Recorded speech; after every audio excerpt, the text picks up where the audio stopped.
आखिर कौन से कारण हुए थे कि जुलाई महीने में प्याज में मंदा आया। जो जून महीने में जहां 10 रुपये किलो की तेज़ी आई, वहीं पे जुलाई महीने में लगभग 7 से 8 रुपये किलो की मंदी आई। नई फसल है वो किन राज्यों से और कब स्टार्ट होने वाली है? एक खबर जो कुछ दिनों से चली आ रही है कि राजस्थान की प्याज जो मंडियों में नई फसल अभी तुरंत आने वाली है, तो ये बात सही है या गलत है?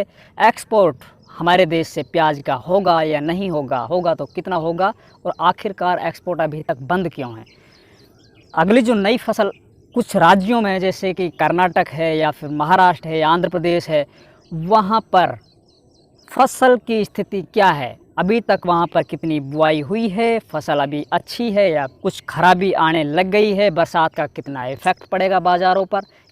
किसान भाइयों, आज इस वीडियो के माध्यम से मैं एक सटीक विश्लेषण आप लोगों को, जिस तरह पीछे भी मैं हर महीने आप लोगों को एक सटीक विश्लेषण देता हूँ, वो होता है महीने के आखिरी वीक में। उसी तरह दोस्तों मैं आज आप लोगों को अगस्त महीने में अपन को किस तरह की कौन सी स्ट्रेटजी प्याज फसल में अपनानी है वो लेके आया हूँ। दोस्तों हमारी जो वीडियो होती है, हमारे जो विश्लेषण बनाने का जो हमारा एक क्राइटेरिया होता है, वो बहुत बड़े स्तर पर होता है। बहुत से आड़तियों से बात करने के बाद, व्यापारियों से बात करने के बाद, या फिर हमारा जो पिछले लगभग 20 से 25 साल का एक्सपीरियंस है प्याज फसल में, वो फसल की पैदावार में भी है तो फसल की बिक्री में भी है। तो ये सब इन बातों का एक बहुत अच्छे से मिश्रण होता है और उन सब से निकल कर जो बातें सामने आती है वो आप लोगों के सामने प्रस्तुत की जाती है। दोस्तों बात करते हैं जुलाई महीने में प्याज में मंदा आने का कारण क्या रहा है। तो दोस्तों सबसे जो मेन कारण रहा है वो कारण रहा है हमारे देश से जो प्याज का निर्यात हो रहा था वो बैन हो गया। बैन होने के कारण मैंने पिछले भी आप लोगों से बताया था कि बांग्लादेश में कोविड की प्रॉब्लम आ गई थी, उस वजह से बैन हुआ था। और कुछ देशों में जो प्याज के निर्यात चल भी रहे थे तो वो इतनी तेज़ी से नहीं चल रहे थे। दोस्तों कारण ये है पिछले 2 सालों से जो हमारे देश में प्याज के जो धुआंधार रेट आए थे और जिस तरह से गवर्नमेंट पर उस टाइम पे प्रेशर बनाए गए थे मीडिया के द्वारा, विपक्षी पार्टियों के द्वारा, या फिर जनता में हाहाकार मच गई थी क्योंकि 100 से 150 रुपये किलो तक प्याज हो गई थी।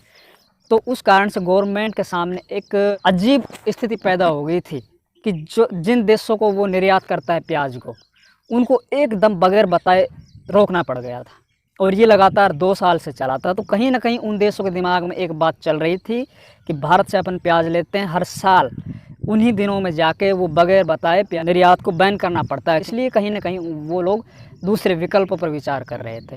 तो मुझे लगता है कि कहीं ना कहीं दूसरे विकल्प भी उन लोगों को मिल गए हैं। तो वो जिस तरह से आयात करते थे भारत से प्याज का, उस तरह से आयात अब के दफ़ा कुछ कम है पिछले सालों के मुकाबले। दोस्तों बात करते हैं दूसरी मंदी आने की। तो दूसरी मंदी ये है कि हमने आप लोगों को पीछे भी बताया था, पिछले वीडियो में बताया था कि अब की बार सबसे ज़्यादा जो प्याज का स्टॉक है वो किसानों के पास है, किसानों के घरों में।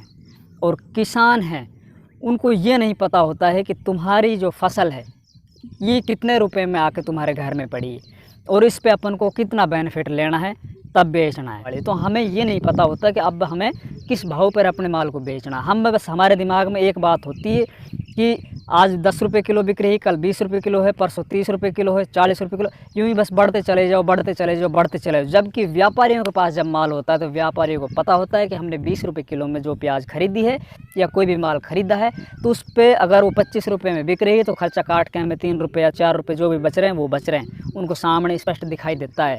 या 30 रुपये में बिक रही है तो इतने रुपये में बिकाई देते हैं और वो अपने हिसाब से अपने मार्जिन लेके माल को बेचता है। तो अब भी दूसरा कारण क्या बनता है कि किसान महंगाई में राजा हो जाता है। वो सोचता है कि बस महंगाई चलने दो, चलने दो, चलने दो, और जैसे ही बाज़ार नीचे की तरफ आते हैं फिर वो घबरा जाता है और चारों तरफ से फिर माल की जो मंडियों में आवकें हैं वो बहुत तेज़ी से बढ़ जाती है। वो दोस्तों वही हुआ है जुलाई में। हमने देखा है कि अधिकतर मंडियों में जो आवकें हैं वो एकदम से बढ़ गई, चौतरफा आवकें हो गई, तो उससे थोड़े रेट डाउन हुए। अब बात करते हैं दोस्तों नई फसल की, क्योंकि अब हमें अगस्त महीने में कौन सी स्ट्रेटजी अपनानी। तो आप लोगों से मैं अब बात करता हूँ नई फसल के ऊपर बहुत ज़्यादा डिपेंड करेगा, साथ ही साथ मौसम पर डिपेंड करेगा। और कर्नाटक की बात करें तो कर्नाटक में बहुत ज़बरदस्त तरीके से प्याज की बुआई हुई है। और फसल है जो हमने अभी तक जानकारियाँ ली है, कर्नाटक की जो फसल है बहुत अच्छे से फसल है। अब की बार उत्पादन होने की संभावना है। अभी वहाँ पे मौसम की वजह से फसल ख़राब नहीं होती है, बरसात की वजह से फसल ख़राब नहीं होती है। तो कर्नाटक की जो प्याज है वो 20 अगस्त से स्टार्ट हो जाएगी और जो प्याज रफ्तार पकड़ेगी वहाँ मंडियों में वो 1 सितंबर को पकड़ेगी। 15 से 20 अगस्त से कहीं कहीं छिटपिट जो अगेती प्याज होती है या जो फसलें ख़राब हो जाती है वो स्टार्ट हो जाएगी। लेकिन आप दिमाग में ये समझिए कि आप 1 सितंबर से कर्नाटक की प्याज है वो रफ्तार पकड़ेगी बहुत तेज़ी से।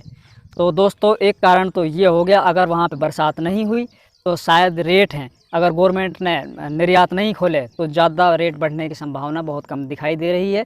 दूसरी बात दोस्तों, एक बहुत तेज़ी से प्रचारित हो रही खबर कि राजस्थान की प्याज है वो मंडियों में बहुत जल्द आने वाली है। तो दोस्तों मैं आप लोगों को बता देता हूँ, राजस्थान में कोई भी अब खरीफ की फसल आएगी तो वो अलवर ज़िले से आएगी। थोड़ी बहुत कुछ प्याज आती है वो झालावाड़ ज़िले से आती है, लेकिन वो हमसे पीछे आएगी। तो अलवर ज़िले की जो प्याज आएगी वो 15 या 20 अक्टूबर से स्टार्ट होगी। बाकी आप उसकी शुरुआत समझो 1 नवंबर से, तब तक अलवर में कोई प्याज नहीं आने वाली है राजस्थान से। और राजस्थान में जो स्टॉक की बात करूँ तो राजस्थान में मैंने पीछे बताया था, राजस्थान में स्टॉक है वो बिल्कुल नाम मात्र के हैं, आप ये समझ लीजिए ना के बराबर है, कोई ज़्यादा स्टॉक नहीं है। साथ ही साथ दोस्तों अब अपन को स्ट्रेटेजी अगस्त महीने में मेरे दिमाग से अगर मैं आप लोगों को बताऊं तो ये है कि अपनी जो प्याज है वो धीरे धीरे अब अपन को निकालते रहना है, चाहे आप जितनी निकालो पर डे या हर हफ्ता। बाकी ज़्यादा अपन को ये नहीं करना है कि प्याज है वो बहुत ज़्यादा लंबी महंगाई आने वाली है या कुछ ऐसा होने वाला, कल को चाहे कुछ भी हो जाए, लेकिन फिर अपन को थोड़ा रक्षात्मक रवैया अपना के चलना पड़ेगा। तो इसलिए अपन को प्याज है वो धीरे धीरे एकदम हाबड़-दौड़ नहीं मचानी है कि एकदम बाज़ारों में बहुत तेज़ी से माल आ जाए, उससे बाज़ार टूटेगा। अगर आप आराम से लेके चलोगे तो निश्चित तौर पर आप लोगों को पूरे रेट हैं वो मिलते रहेंगे। हो सकता है कि अगस्त में आप लोगों को कुछ बढ़िया ही मिलेगा, जुलाई से कुछ ना कुछ बढ़िया ही होगा, ये निश्चित तौर पर मैं आप लोगों को बता